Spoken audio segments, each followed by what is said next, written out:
Purple Daily is daily Vikings entertainment. We just want the Vikings to win a Super Bowl before we die. I will ride with this group. Seriously, man. Please. And away we go. Okay, we spent the whole weekend taking notes on behalf of the Vikings. And Kevin, I'm sure they sat down with notebooks.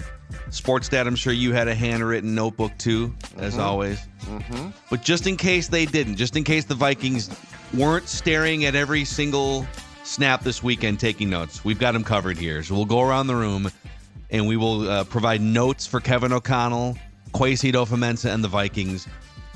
During the season, we gave you our hottest Vikings takes. We're going to flip it during the offseason every Monday and ask, is this a hot take? In which one of us will throw out a take, and then we can dissect and decide, that's a little, no, or you can agree with it. So we'll get to all those things here on a Monday after we start our week at Quick Trip, Judd. And it's not a hot take to say the Quick Trip is the best convenience store in the land. That's right, in the land. Why? Because look, right here, if you're watching this, everything that you could possibly want, breakfast, lunch, dinner, snacks, every single thing available at Quick Trip. In fact, you're saying right now, Sports Dad, that's a grocery store. You're showing me a grocery store and calling it a Quick Trip, and I'm not. It's the same thing, but here's the great thing, convenience. It is freezing cold out, right? So if you need to pick up something, why not park close to a Quick Trip? Don't trudge across the parking lot of the grocery store. Park real close there, go in, or how about this one? Don't go in because you could put the app on your phone, and remember to keep that gas tank full. This time of year, you want to have that gas tank full. That's why Quick Trip is there for you. That's not a hot take. Also, it's not a hot take to say that tonight's going to be fun. Also, if you're a football fan, because you got the national championship game. We're going to try and wake up some echoes here for us Notre Dame fans. And on the Prize Picks app, they're basically giving, they do this once in a while. They'll just kind of give away a free square, basically. The Prize Picks app, where you can win 1,000 times your money by picking more or less on projected stats. And here it is, Ohio State quarterback Will Howard. You see it right there. He just needs 0.5 passing yards. So you'll probably want to click more on that and then choose a couple other ones. And yeah, you select between 2 and 6 players. You pick more or less on their projected stats. You place their entry. Super easy. Download the Prize Picks app today and use the code PURPLEDAILY to get $50 instantly when you play just $5. Purple Daily to get $50 instantly when you play just $5.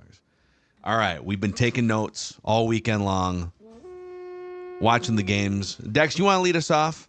Yeah, absolutely. Let's do it.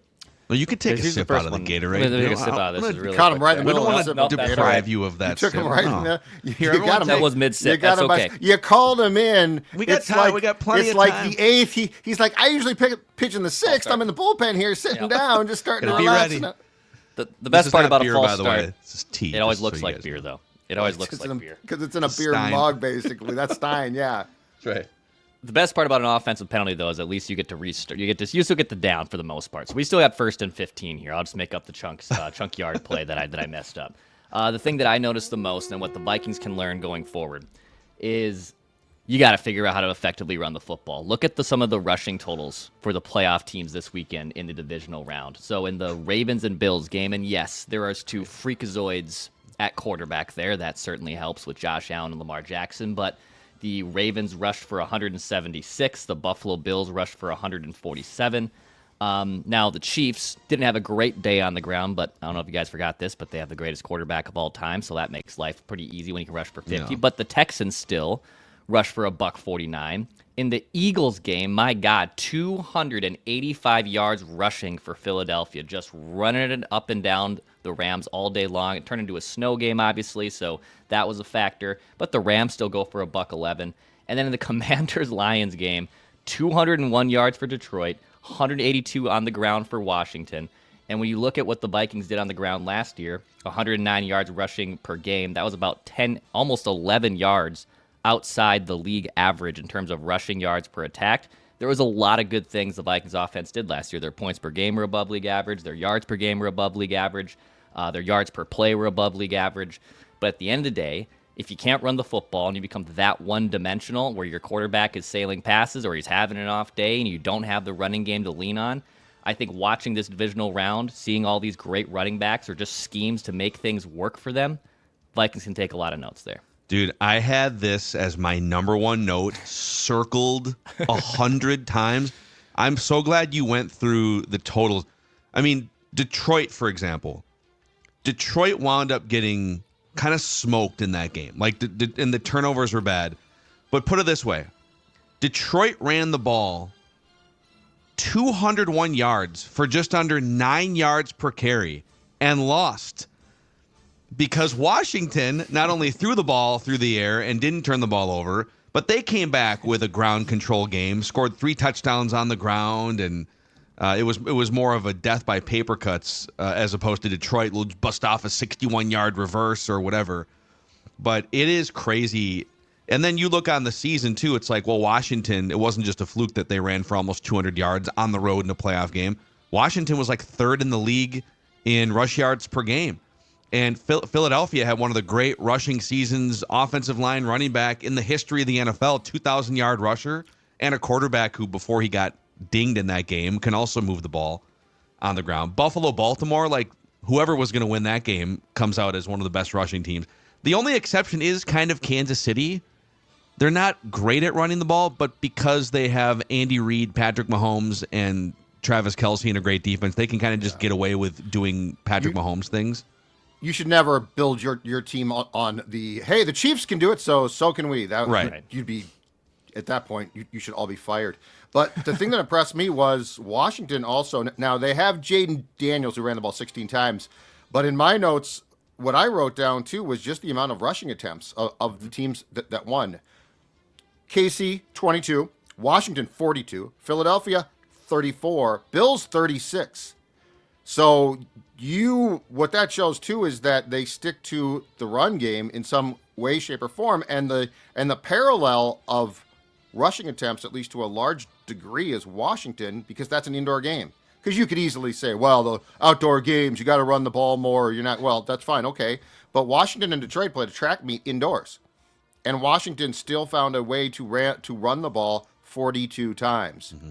So, like, I think if I was to sit down with our guy, Kevin O'Connell, and talk to him, I would say, don't look at the yards, because, like, if you look at the yards, then your comeback is, well, yeah, they were getting lots of yards. But look at the devotion to the run game in a game where it would be easy to probably say, you know what, Detroit, Washington, they could have passed all day. So that's the key to me, is are you willing to stick to it? And that's one place where I think KO is susceptible at times. It got better. Just to be clear, they were, I looked this up yesterday, they were mid-pack on rushing attempts. So it's not like they completely abandoned it. They did a year ago. They did not this time, but I think this just hammers home the point in the notes that we're passing on, that this is not like an option. Well, I mean, today we'd like to run. No, you have to be able to run the ball. But even in a losing effort, just the teams that were playing this last weekend, Jahmyr Gibbs is here for the next few years. Saquon Barkley is not that old yet. Derrick Henry is, but still looks like he's 23 years old for Baltimore. So some of it's personnel based too. When you have these ridiculous or quarterbacks that can move around, can play read option football, you see it's. I mean, hell, look at the 4 quarterbacks left. All of them, especially when healthy, Mahomes is like the least mobile of the 4 quarterbacks left, and he's out there. Well, he's trying to bait 15-yard penalties now on the sidelines, but he's moving around. So some of it's personnel, some of it's scheme, some of it's offensive line. But yeah, I agree 100% with Dex. This is like the number one glaring thing. If you're just going to come in and think you're going to throw the ball through the air and run a little bit, like you need to run effectively and in some cases control the game with your running game. And the Vikings haven't done that since before Dalvin Cook flew off the cliff, unfortunately. Yep. And if you got a guy who, unfortunately, like Jones, is going to get banged up, that can't be your only guy then. Yeah, like even like Washington. Well, hell, Detroit. Okay, we got Montgomery and Gibbs, and quite frankly, like they might be better served just to give it all to Gibbs going forward. But even Washington, it's like, okay, Brian Robinson Jr. and Austin Eckler, nowhere near the level of Saquon Barkley or Derrick Henry. Right. But those are 2 like actual professional NFL running backs. And Cam Akers a little bit, but the Vikings have had a hard time at some points finding one professional running back since Dalvin Cook went off the cliff. And most of these teams have a couple of them or guys that you can trust and be interchangeable, or a quarterback that can run for 50 or 100 yards. And Aaron Jones would be fine in a backfield with another guy that could easily start in his stead. Yeah. Like he's got a place, but the problem is it can't be the bell cow place. Yeah. He can't survive that, unfortunately. All right, Judd, you go next. All right. I'm going to go for the low-hanging fruit, and that is my statement. Trust the JJ McCarthy plan. Just trust it. Let's move on from any of this. Well, can you bring back Darnold? Well, let's be afraid that if McCarthy can't play, that Daniel Jones can play, which is fine. Bring back Jones, but we saw it again, okay? It is no accident. And these two guys deserve credit, but let's look at this from the beginning. It is no accident that Jaden Daniels in Washington and Bo Nix in Denver both were very good. What do they both have? Infrastructure. Daniels has Cliff Kingsbury calling plays, tutoring him. Sean Payton, we can hate him all we want. Very good offensive mind, and in large part helped Drew Brees become what will be a Hall of Fame quarterback. Look at the other guys. Caleb Williams went to a place where they not only fired the coach, but they fired the OC before the coach.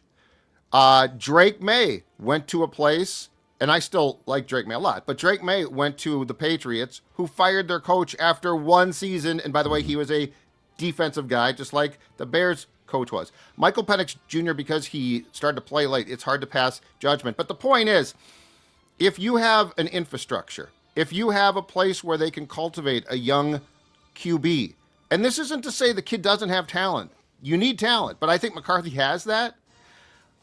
Allow this to take its course. Allow this. Don't resist this. Don't live in fear that, well, if McCarthy busts, he busts. It happens. Unfortunate, but these guys draft him top 10. And I think what we saw on Saturday, especially with Daniels, but what we have seen too from the young quarterbacks who succeed, is a culture of being able to develop them. So if you're the Vikings, and I think that they're smart about this, but you don't need to try to okay, can we get by with this? Can we get by with that? JJ McCarthy was their plan, is their plan, and deserves the chance now to show that he can succeed. Because if he can, you are talking about solving an issue here that has been an issue seemingly forever. Yeah, amen on just trusting. So you draft a quarterback, so you clearly think very highly of whether you drafted him 2nd overall and you're the Commanders, or 10th overall. Don't deviate. I don't think the Vikings, I don't think they need convincing at this point. I think their decision the is fans do, almost certainly final. Yeah. I feel like the fans do. Well, okay, quick side rant. Because I feel like I spent half the weekend, I put out the tweet on Friday. If you're going to clown on Kevin O'Connell, if you want him fired or think he's a garbage coach, then you have to come with a name of who you'd want to replace him, because he has the 4th best winning percentage of any active NFL coach. And I know that they're 0-2 in the playoffs, and there's things and we've nitpicked and Judd has nitpicked. But the most frequent response back, easy for me to say. Long weekend, dude. I'm not going to lie. Me too. A long weekend of sitting around watching football. There's a lot of beer involved too. So IPAs. Is Ben Johnson. Look at Ben Johnson. He just runs circles around Kevin O'Connell with his play calling. He's so creative. We're going to put the ball in the hands of, in order to show off for the 5 teams I'm interviewing with right now, I'm going to put the ball in the hands of my 2nd wide receiver, game season on the line, and have him make a decision on whether he should throw a ball and do tightly contested traffic. He's so creative. Meanwhile, on the other side of the field, I have an adult leader in Dan Quinn, a proven culture builder. But he's a defensive guy. You don't hire a defensive guy. Hire people who can lead and build cultures first and second. And then if they happen to have a bag of double reverses in their creative play calling, awesome. That's great. But, dude, the Commanders came in with a defensive-minded coach who is helping to develop a great young talented quarterback, and they stuck it in the home stadium to the clever, creative, innovative, mastermind play caller Ben Johnson. like, congrats, dude. Like, you call double reverses, and that one play where they like pitched it to the running back, and then he shovels it to Amon-Ra St. Brown. Like, that's a really cool, clever play call. But we have no idea if Ben Johnson can actually coach up a 53-man roster and pick a staff and do it as a head coach. So I just like a little pumping of the brakes on the Lions and these people who are crowning Ben Johnson as a top 5 NFL head coach before he's ever stepped into that role before. And by the way, Kevin O'Connell has already proven that he can build cultures and lead and win 13 or 14 games. Would it be cool if he had a couple crazy trick play? Yeah, okay, take some notes. Go steal a couple of these, inside the 5-yard line sets. But I'm just kind of like sick of the Ben Johnson hype. The dude has not coached an NFL game as a head guy yet, and he kind of threw that game away by putting the ball in the hands of was it Jameson Williams, right? Jameson Williams, so, that calm was down, people. A brutal play. Well, and the thing too is Dan Quinn went out and hired Kingsbury, who's had a marvelous year as well, who's going to get a chance. Yeah. So like I'm all for hiring the guy that can work with a quarterback, but yes, you're right. You have to prove. Like, I'm amazed we still, like, there doesn't seem to be much national talk about the fact that how many times do we have to be punched in the face by there are guys that are really good at coordinating, and then there are guys that are really good at being a head coach. Like that's why the Flores thing, I'm not going to crown him. Like, I don't know. Do I think he is one of, if not the best, he is one of the best DCs in the game?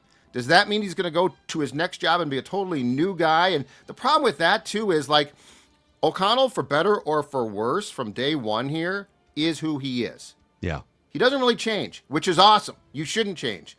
How many coaches have we covered, Brad Childress being one, who always tried to adjust and adapt his personality to what he thought he should be?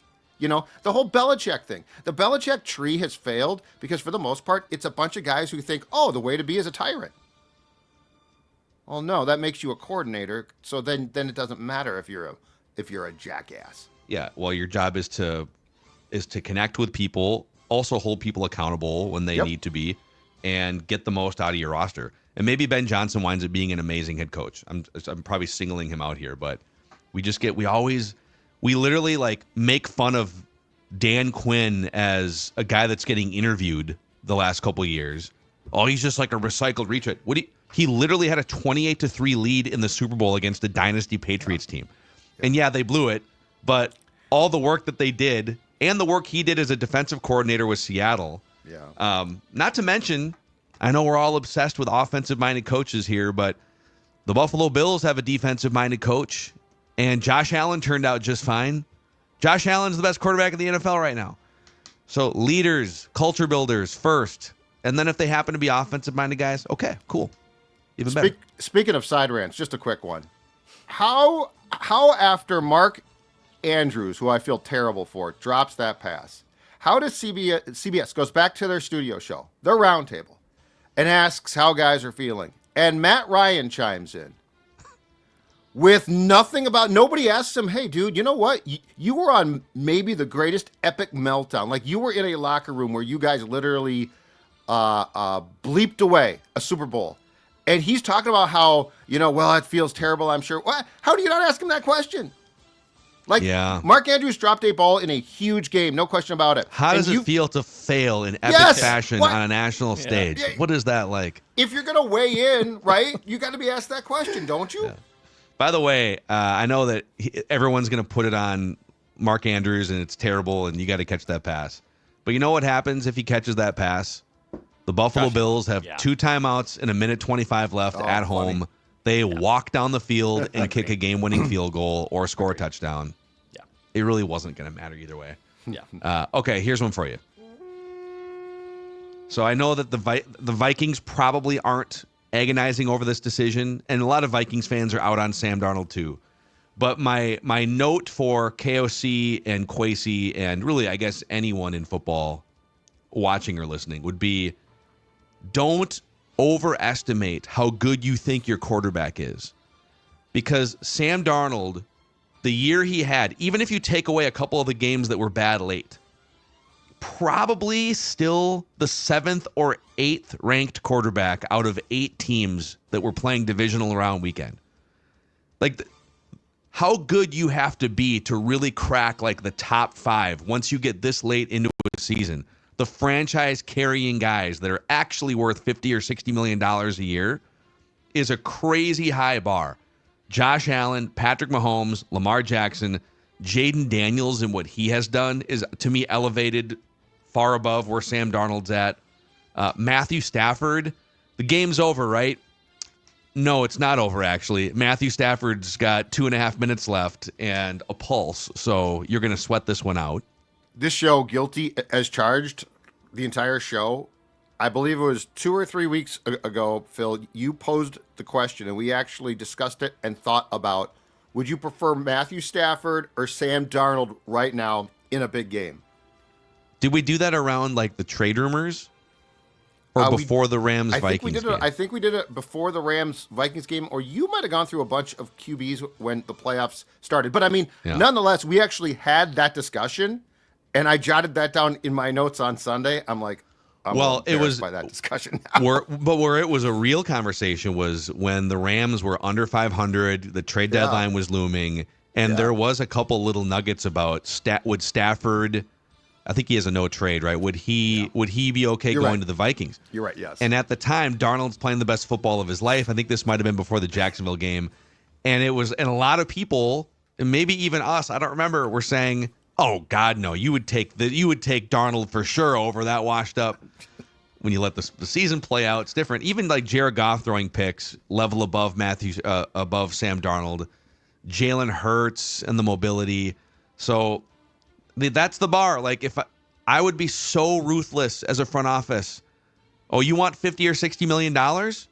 Okay, well, go watch Josh Allen, go watch Patrick Mahomes, the way they navigate these games, and then come back to me and you tell me if you're still worth. I mean, not to like clown on the guy, but old Kirky Boy was doing the ABC ESPN pregame show on Saturday. Brilliant PR move, by the way. Let's get out there, be likable.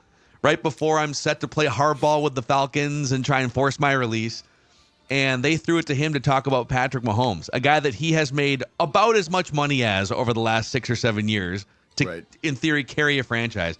And even he was laughing. He's like, I mean, it feels like we play completely different sports. Like, how do we play the same position? He knows exactly what's coming. The game is slow for him. And it's like, okay, you want $50 or $60 million? There should be a very, very, very high bar for that. Otherwise, don't be afraid to start over. Have the infrastructure to bring in a JJ McCarthy.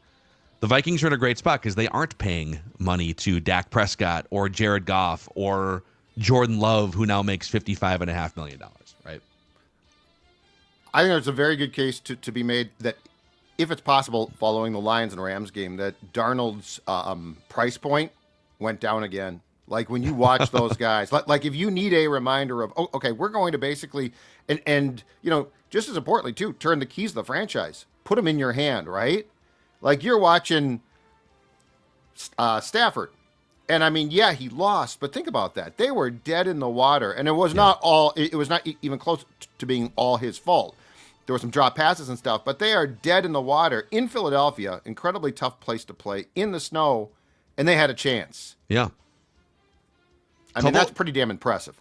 Couple other notes, too, just comparing what you need out of your quarterback, not just to get to the playoffs, but once you get here, and it's now you're down to the last 8 teams, eventually the last 4 teams. Jaden Daniels faced the same aggressive Lions blitzing defense. The Lions are like, well, you know, we're down like 15 defenders. Let's dial it up just like we did against the Vikings. Let's fluster a quarterback that's never played in games like this before. He's a rookie, right? Sam Darnold, too. He's never played in a game like this. Let's just dial it up and speed up his pulse. Jaden Daniels against the Lions blitz. Well, Sam Darnold basically wet himself for 3 hours and like just couldn't hit wide open receivers. Yep. Jaden Daniels against the blitz was 12 of 15 for 200 yards, no interceptions, and a 141 passer rating. That's crazy. You hope that JJ McCarthy can have that level of poise, and he's played in some big college games. But okay, a rookie faced the blitz in Detroit. Half the snaps he dropped back on, he faced a blitz.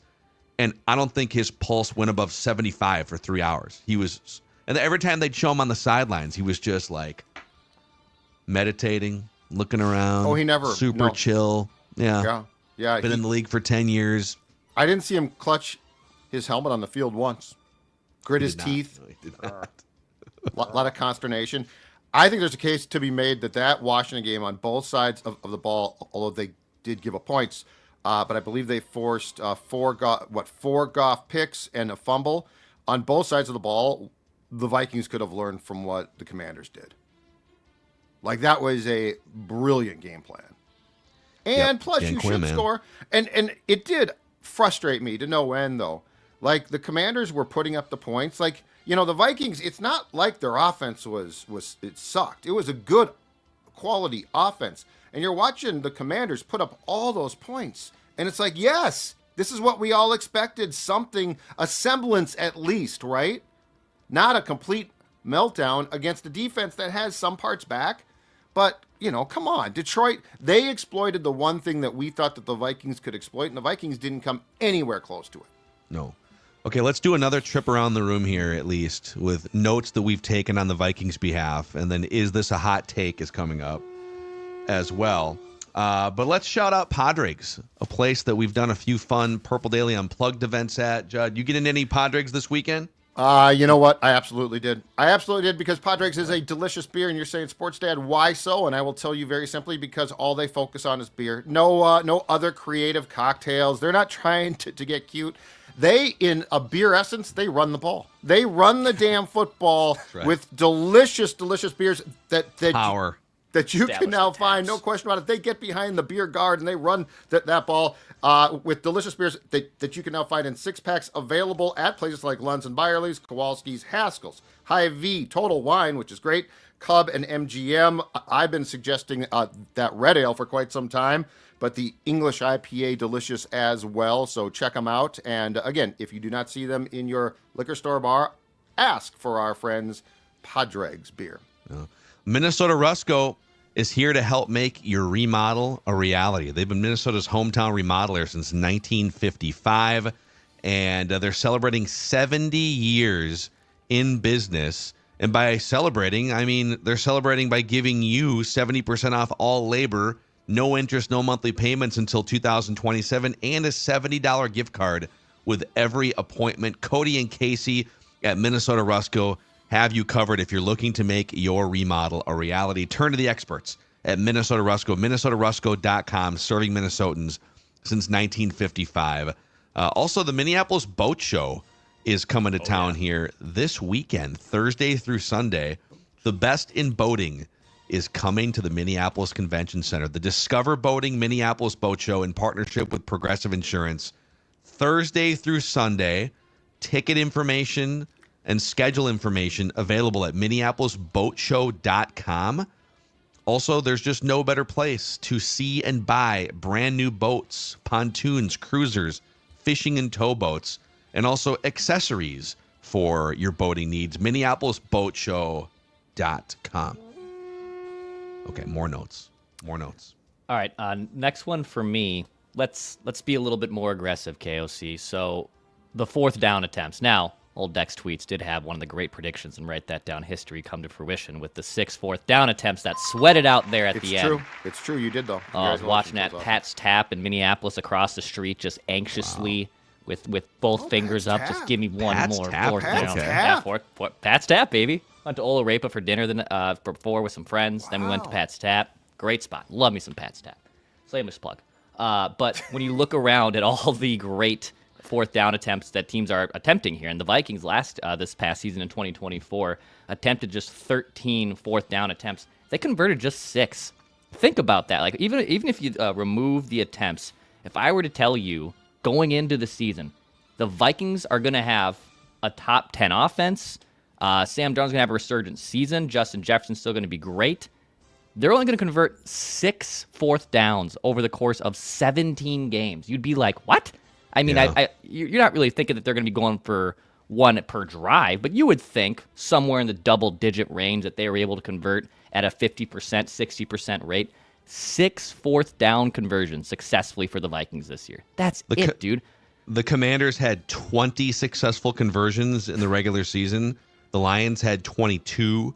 There's a couple bad teams that are just like always going for it on fourth down late, like the Browns and the Bears. But yeah, it is. Some people were, because I put out the 13 attempts dead last in the NFL, and some people were wondering about context. We'd have to dig through and see like how often did they have a midfield or deeper situation where it was like 6 yards to go or less relative to the rest of the league. But yeah, that's an incredible stat. Is it just they didn't have as many situations like that, or is it KOC being conservative? I don't think he likes to go for it. Maybe he doesn't like to go for it with this interior offensive line and that quarterback. Also, yeah, I mean, could be a thing. What did they? Hold on, let me look this up just quick. So in 2023, on fourth down attempts, they converted 17. They had 29 fourth down attempts in 2023. Wow, the Vikings did. So they were much more able. But again, context: the Vikings had a losing season. Where were those fourth down attempts? But I mean, 29 compared to 13, that is quite the drop off. Now the Ravens, it's funny because like the Ravens only had 2 more fourth down attempts and conversions than the Vikings, but one, that's the best yardage offense in the league. My guess is they probably aren't facing as many third and fourth downs, whereas the Vikings, it's anecdotally seemed like the Vikings were finding themselves. It wasn't like first down. The Ravens are moving the chains on first and second down at a higher rate than most teams in the league. But they also, I know he struggled this year, have one of the great kickers in the history of the NFL, so maybe they're more likely to try and take an automatic 3 points in certain situations. Although he was, I think, the worst kicker in the league by many metrics. Pretty bad. This year, Justin Tucker. Yes. But yeah, go for it a little bit more. Or at least have a philosophy that you stick to, and you're not just deciding on a whim from drive to drive. Agreed. What was the late season game? I think it was here where they had like a 4th and 3 midfield, or not midfield, over, but like not by a lot. And they decided to trot Reichert out there for like a 58-yard field goal. Wasn't that the Lions game? Was that the regular season finale? Oh, it might have been. I thought there was a game here. But the point is, like, that we talked about it on Ventline that day, and it was very much one of those borderline in 2025. You probably should go for it now as opposed to trying to kick the field goal. And there's more grace now, too, for any coaches that, 10 or 20 years ago, I don't want to get filleted by the media. Remember that one time Bill Belichick went for it late in the game at his own, 30-yard line? The Colts game. Yeah. And it was like, whoa, this is crazy. Yeah, you're an idiot. But the logic was we have a good chance to get it because it's only a couple yards or a yard or whatever. Yep. And also, they're going to march down the field anyways. This is a high-scoring game, and it's Peyton Manning over there. But I think like the media and fans just give you more leeway to be aggressive and go for it. I almost feel like it's much more criticizable if you're playing conservative, against the Lions. You're going to need 30 points to win a game minimum. So if you're settling for field goals in certain situations, mathematically, how are you? Okay, you settled for 2 field goals. How are you getting to 31 points? Mm-hmm. So, okay, Judd, what other notes did you take for our Vikings this weekend? All right, here's one for you. Realize what you're not good at.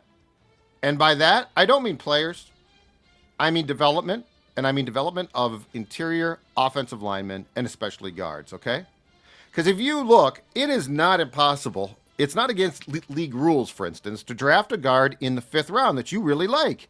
And eureka, he turns into a Pro Bowl player. It happens, okay? But I think we've seen a steady diagnosis, certainly from the Spielman regime and a little bit more now from this one, a steady diagnosis that this team doesn't do a very good job there. That this team tries to play the Moneyball guard game, which is great if you're good at developing them, but then you look at what they do with them, which is very often they get, at best, average play. So this is why I am more than ever on the bandwagon of go spend on one.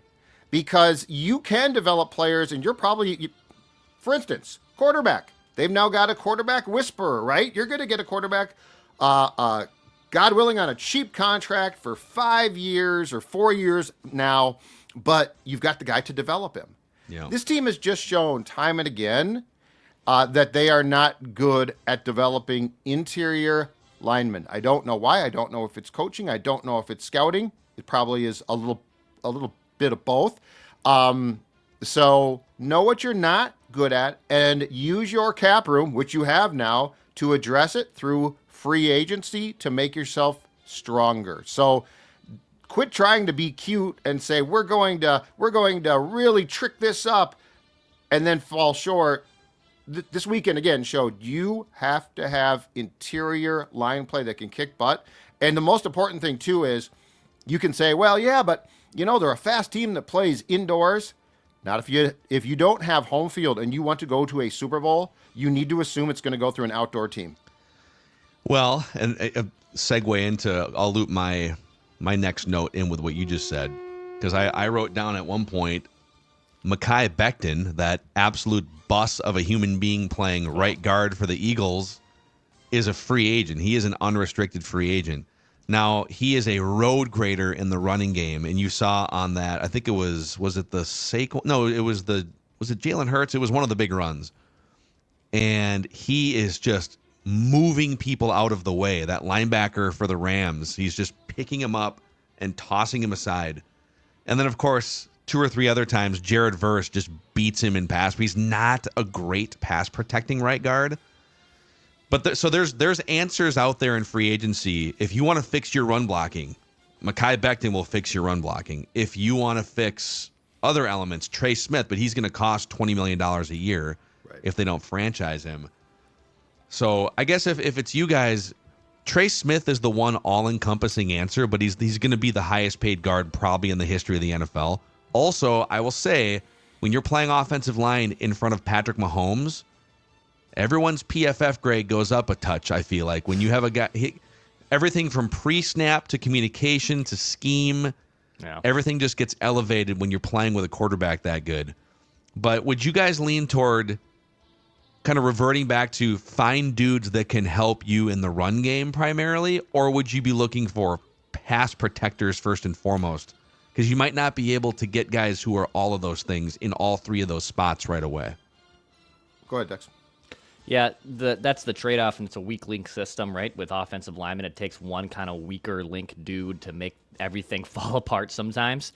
I think the Vikings have to figure out ways to establish the run first, because you can't just be so one-dimensional. Even if they improved their pass blocking on the interior side with their guards and maybe even an upgrade at center from Bradbury, you still can't run the football. And deep, look at all the play calls that happen in the deep red, especially towards the end of the year. They don't run the ball, not because it's as simple as just pass the ball. It's easier to pass. They don't trust their offensive line to get the push necessary for a guy to fall in for 2.5 yards. Watch those. I mean, my God, again, watching divisional round weekend, side ranting there, you watch those deep red situations and it's weird. You watch those other teams do it and you're like, yeah, they're going to score here. You watch the Vikings in deep red, you're like, oh, I don't love their chances to try to run it up the gut here for 2.5 yards. So I would say fix the run game first, and also your quarterback, if JJ McCarthy's indeed good at avoiding pressure, can make up for some of those deficiencies. Darnold's a statue. He's a good athlete. He runs faster than he probably looks. But JJ McCarthy is probably going to be better at improvisation when the pocket breaks down, when his reads aren't obviously there. He's definitely faster foot speed than Sam Darnold for sure. And the Becton thing is really intriguing because that's a team in Philly that looked at a guy who was basically on the market as a one-time effective tackle who had declined. And they said, oh, hold on a second. Let's sign him to a very reasonable contract and move him to guard. $2 million, right? Yeah, it was and move him to guard. $2 But the point is, Philadelphia got cute, but they paid it off. They knew what they were doing. Yeah. I don't know that there's anybody in TCO who can do that. That's my point of just go sign one. Just go actually fix this. You quit trying to do home improvements when you're not good at it. Sports dad's not trying to plaster up stuff. He goes out and hires a guy.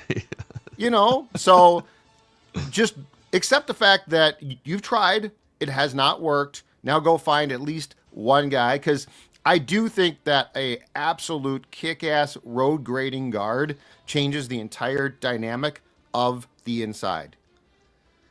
I agree. Right now, I think all three of those spots are open for poking at and even just turning over. I don't know that you're going to do all three. Yep. But now this guy's a little older here. I'm going to read this question. This was left over from Feedback Friday from Sam Little. Hey, team, hear me out for a second. With the culture we have here, what if we could convince Cam Robinson, who's a free agent, to play left guard alongside Darrisaw? Cam Robinson's a career left tackle, kind of a league average-ish, and you see in the bad games, he's probably not getting a full bag to go play left tackle for a team. Just at this, he's 29 years old. Sure. I think the left side would be unstoppable with Cam Robinson and Christian Darrisaw together. Then you would just have to fix the right side. Well, I mean, to the point you just made, the Eagles convinced. Now, Becton was like 25 or 26 when he hit free agency, but the Jets picked him in the first round to be their franchise left tackle. He actually had a pretty decent rookie season, showed some promise, and then by the end, it was just kind of a swinging gate. But they said, hey, you're not going to be a franchise left tackle, but you could make a lot of money still being a starter. We'll move you to the other side and play right guard. Is that a converse? Like Cam Robinson's going to be out there searching the left tackle market, but if the first wave doesn't go well for him, would you approach him and say, "Dude, you were in this system. Presumably you love it here. We'll pay you a little bit of money to come in here and try left guard." If I have signed a upper echelon guard at right guard, then like this would not be my answer. But yes, you're not going to address all three. Like it's not possible. Like you can't spend that much probably, or almost certainly. But yes, if you got a center or a guard who was a upper echelon free agent, then yes. But like that also can't be your, hey, here's what we're going to do to solve. Like that's the very Vikings thing. Like, let's take the duct tape off of that and put it on this and see if that works. So I'm conflicted, but I don't hate the idea. But part of what opposing teams are doing, and this is around the league, but it applies specifically to the Vikings. You've got these interchangeable defensive pass rushers, and you're seeing a lot of these dudes be lined up on the interior to get a one-on-one on a Vikings guard. So you're putting oftentimes Blake Brandel or previously Ed Ingram or now Reisner in situations where teams are kind of isolating them and running twists in games to try and get them one-on-one against elite. What if you had a converted left tackle playing guard instead who's more used to that one-on-one game? You're probably not going to be able to sign 3 free agents to fix these spots, because you might be able to sign one. I'm looking for creative ways to get better at a key spot, and this is an interesting point by emailer Sam. I would love to have a massive upgrade at one guard spot, like an expensive one. I would love to have an upgrade of sort at center. And then if you did that, I'd be fine with it. I also think that it's not a mistake that I believe if you go back and check out Brandel's PFF grades, they dropped precipitously after Darrisaw got hurt. As most guys probably. Yeah, but the point is Christian being back solves problems. Yeah. So to go with what you're talking about, and the person that sent the note is left guard, perhaps that's a good idea. Would love an upgrade at center, and then like a massive upgrade at right guard. Yeah, and maybe Cam Robinson is just like the wrong example, but the point is the Eagles took a failed left tackle, supremely athletic, first-round pick, and made him a right guard. And it has helped turn them into one of the best rushing offenses in recent NFL history. And my question is, like, who saw that? Because that's a great move. Like, who in your building was watching film of a failing tackle and said, you know what? Let's move him, and let's not just put him at guard. Let's put him at right guard when he was a left tackle. Like, that's a really, really interesting call. Yep. So, all right, boys. Any other just quick final notes from your notebooks before we get to, is this a hot take? I think I'm plumb out. We cleared out pretty well there. Yeah. I'm sure people throw some in the YouTube comment sections if you guys have other things you observe that the Vikings should be paying attention to. Is this a hot take presented by Standard Heating? That's right. Our friends at Standard Heating, keeping those hot takes nice and furnished and nice and refurbished. They're a family-owned company. They pride themselves in their recycling. They pride themselves in the equipment that they use. It's a great place. StandardHeating.com was able to tour the facility a few weeks ago, learn a little bit more about them. Hell, if you're looking for work, they'll even train you to get fitted and figure out how all that HVAC system works. As Judd and I both have said, we let people come to fix our homes. We are not the DIYers. So for me and for Judd and for anyone else that's like this, go to StandardHeating.com. Make sure that furnace is working. It's negative 25 with wind chill, for God's sakes, in Minnesota today. So make sure that furnace is working. StandardHeating.com. Judd, also a shout out to Canopy Group before we get into this take here. Absolutely. A group that's an in-state-based independent insurance company that has your best interest in mind. The Canopy Group is much like a sports executive who's perusing through what players to sign. The Canopy Group constantly on the lookout for the best talent available. They do the same for you when it comes to getting the best insurance coverage at the best price. They work with 16 groups of top-tier companies to make sure that you have the best insurance roster available for auto, home, health, and business. Teams need options, so do you. At renewal, you're going to hear from the Canopy Group because you deserve better than the status quo. That's right. They are going to give you and make sure that you get the best deal. As simple as this, give them a call, 1-800-967-3389, or check out their website, thecanopygroup.com. That's thecanopygroup.com. Okay, is this a hot take? The Detroit Lions missed their window to win a championship. No, it's not a hot take. In fact, in my notes, Saturday night, enjoying a Padres, I jotted this down. Dan Campbell will never win a Super Bowl. Wow. Dan Campbell will never win a Super Bowl. Because I don't think, yes, Ben Johnson calls the plays, but there's a recklessness that Campbell embraces that is absolute death at some point in pivotal games like playoff games. And the other thing is, he operates going 90 miles an hour every second. And eventually, at a key time, guess what? You got to slam on the brakes. And what happens then? The brake pads go out. Okay. And the Lions skid off the road. They go off the bridge, kerplunk into the water. No, I think they not only have missed the window, I don't think Dan Campbell ever wins a Super Bowl. I think so. A couple things here. 17-point blown lead in the NFC Championship game 2 years ago. Yep. That's a lot to dust off and come back from. They did. They climbed back up the mountain despite all the injuries to get the number one seed in the NFC. Here we are again. And then dusted, one and done in the second round, but the first round for them. I know they still have, in terms of cap space, and their roster is not bleep. They're going to get defensive players back. Aiden Hutchinson's coming back. And they actually still have a pretty sizable amount of cap space to add here. It gets really dicey actually starting in 2026 when Jared Goff's cap hit goes up to $70 million, which is 24% of their team cap. So just roster management wise, and Jahmyr Gibbs is in his prime, Amon-Ra, the roster isn't going over a cliff. But they might lose two coordinators, Ben Johnson, Aaron Glenn. Maybe teams cooled a little after watching that game, but I think they're probably so deep into the processes that. So they're going to lose two awesome coordinators. And to Judd's 90 miles an hour point, the way Dan Campbell, the motivational tactics from him, it's like, boys, this is our destiny. We were built for this. We were made for this. And every week is you're just operating at peak, full throttle, right? Mm-hmm.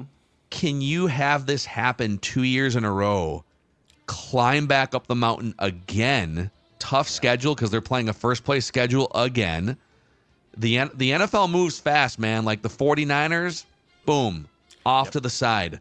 The Cowboys, 12 wins, 12 wins, 12 wins, boom, off to the side. The Bengals from Super Bowl to missing the playoffs, like it's hard to climb that mountain again. And man, the Packers are like the youngest team in the league. They're probably gonna take a step. We all think the Vikings are gonna take, I don't know if they're gonna take a step in terms of like regular season wins, but they're not going away. Can today's athletes operate at as frenetic a pace as Campbell does too? Or heck, you know what? Today's humans. I just don't know that. I don't know that the way that he coaches. I mean, I think he's loved, and it gets results. It gets results in the regular season, and heck, it can in the playoffs. But there's a certain level of just ramping it up and ramping it up and ramping it up. I mean, that divisional game, they sat for a week, right? Just champing at the bit to get back on that field, and it just feels like it creates an environment that I don't know with today's society and today's athletes is conducive. Like the last guy I can think of who won a Super Bowl who was this frenetic was like Ditka. But that was the 85 Bears, and that was a totally different generation of humans. It just feels like it's always going, and then if something goes wrong, you get tighter, and I just don't know. I don't think it can work. It does feel like there's a pacing to the way the Chiefs go about it. There's even a pacing to the way that the Bills kind of go about it. And like when the Lions are out there on a meaningless Monday night playing their ass off against the Niners, I'm like, okay, yeah, they're getting lauded for this is how we do it. We're balls to the wall every single game. Awesome. Okay, then you're doing it again in week 18 because you have to for the 1 seed. And then look what happens. Now, of course, if you're a Lions fan, you're going to chalk it up to, we had 16 whatever it was defensive players on IR. Okay. But Judd's saying that's a byproduct of their process, right? Correct. That you can't separate those two things. You don't basically lose your entire defense by accident. That's not bad luck. Guys get hurt. That's unfortunate. But I mean, if you look at the breakneck speed at which that dude goes, I just don't know. I mean, the season now, too, is just too long.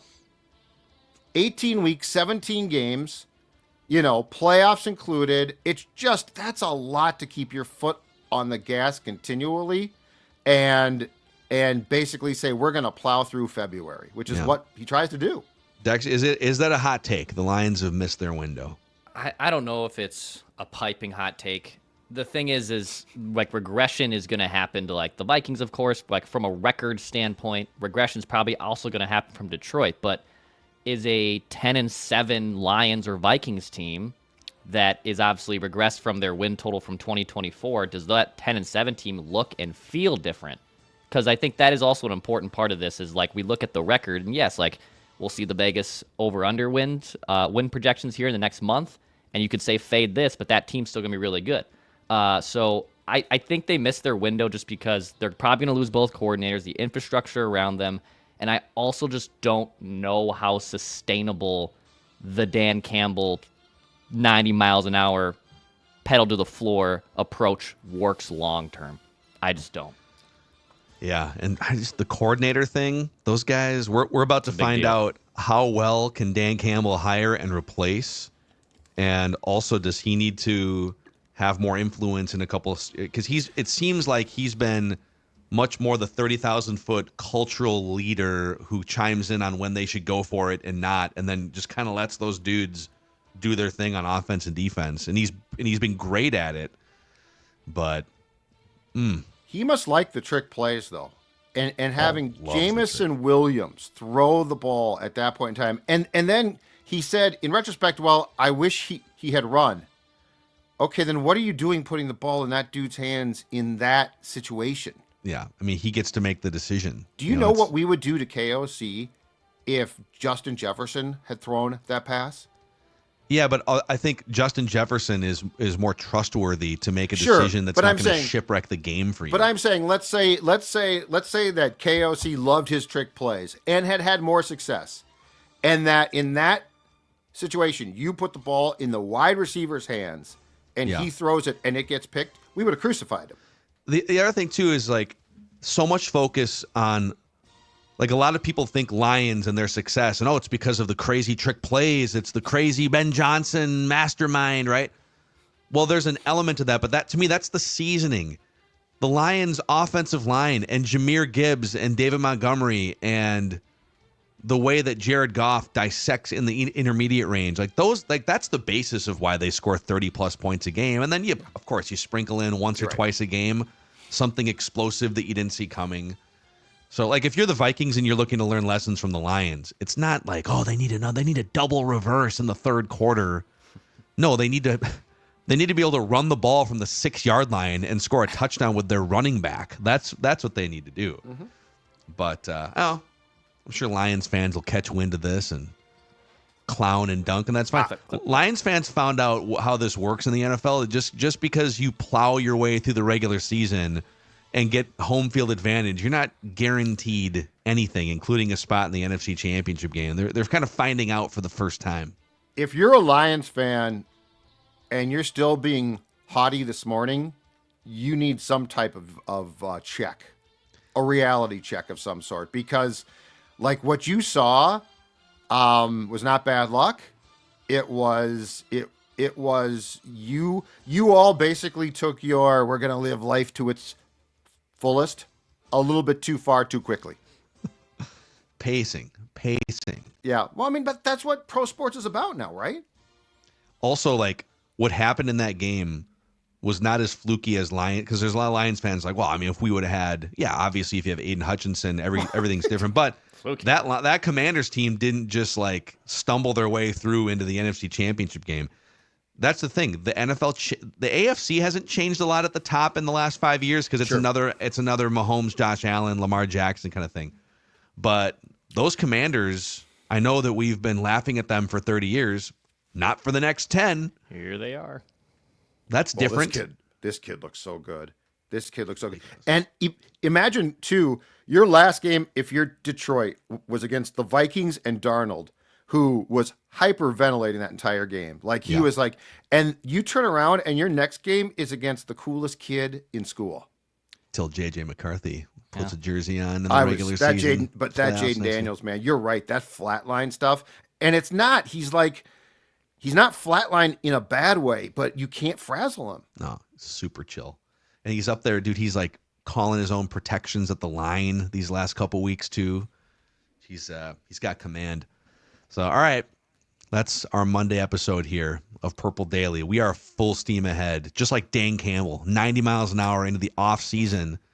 We've been kicking around ideas via our text and email threads. We probably have like 20 or 30 different episode themes here as we roll into free agency speculation, draft season. So, keep coming back here, even though it's the off season. Daily Vikings entertainment, news, speculation. We just want the Vikings to win a Super Bowl before we die here on Purple Daily.